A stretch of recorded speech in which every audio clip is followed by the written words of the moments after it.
Nomi, we don't know a great deal about the ground offensive, do we? Not that many details forthcoming from the IDF. Oh, I think there are quite a lot of details coming out. They are very clear about when they went in, what they're planning to do. They give press conferences a few times a day. They're just not aired on the, I suppose, outside Israel, but they are continuing daily to target senior Hamas leaders and the key Hamas infrastructure. The situation with aid, then, the diabolical chaos at the warehouses over the weekend, with thousands of young men breaking into them to try to get supplies. That cannot, I mean, the look, if you like, is absolutely atrocious. People are really suffering. Things are getting pretty desperate there. Is that likely to be repeated, that sort of scene? No, I think the US has put a lot of pressure on Israel to allow much more humanitarian aid in, and much more humanitarian aid is coming in. So hopefully that will be the first and last bit of looting that we've seen. So you sound actually relatively sanguine about it. You don't believe that kind of scene is likely to be repeated? I hope it won't be repeated. I don't know whether it will be repeated or not, but I hope, and that humanitarian. I think the pressure is mounting, not just from the US, but from every country in the world, on Israel to open humanitarian corridors and allow humanitarian aid in. So a lot more humanitarian aid is coming in, given that the situation was absolutely diabolical. So I'm very much hoping there was no drinking water. We were really sort of at the brink of total collapse. So I think that the humanitarian situation, hopefully will improve.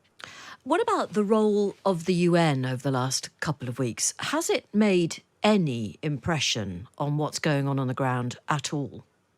I think you need to sort of, when you talk about the UN has many bodies. The body on the ground is the UNRWA, the United Nations Works and Relief Agencies. Yes, they are making an impact. They are housing many of the refugees in their schools and in their buildings. What you're not, the problem is that the United Nations Security Council has been very ineffective. They've tried to pass 4 resolutions unsuccessfully, either vetoed by the US or Russia. And there's another resolution in the making going to be discussed in the Security Council today, and I don't think it's going to pass for the same reason.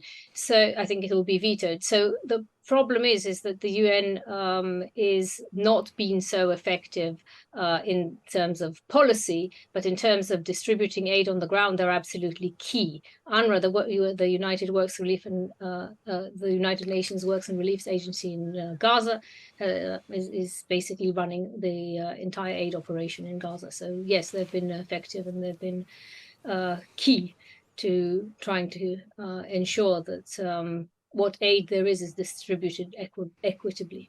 Is it your belief, Nomi, that this Israeli administration is in it for the long haul, that there is no possibility at all of anything approaching a ceasefire?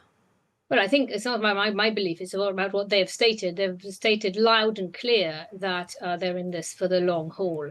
Whether I think that's the intention, they've stated very clearly right from the outset that it's going to be a long and painful war, and that they are prepared to take losses, but they believe that the goal of eliminating all of Hamas's military capability is key, and that is their number one target, as well as releasing the 239 hostages. However, I don't know if they will be allowed, if they go on into the long haul, as you phrased it, because it all depends on how the humanitarian situation develops, and and how many, not only the humanitarian situation, it's also a question of how many civilian losses, how much collateral damage there's going to be, and how much external pressure there's going to be on Israel to reach a comprehensive ceasefire agreement. I don't see it coming in the coming days, but I No. think there will come a point at which it will have to happen.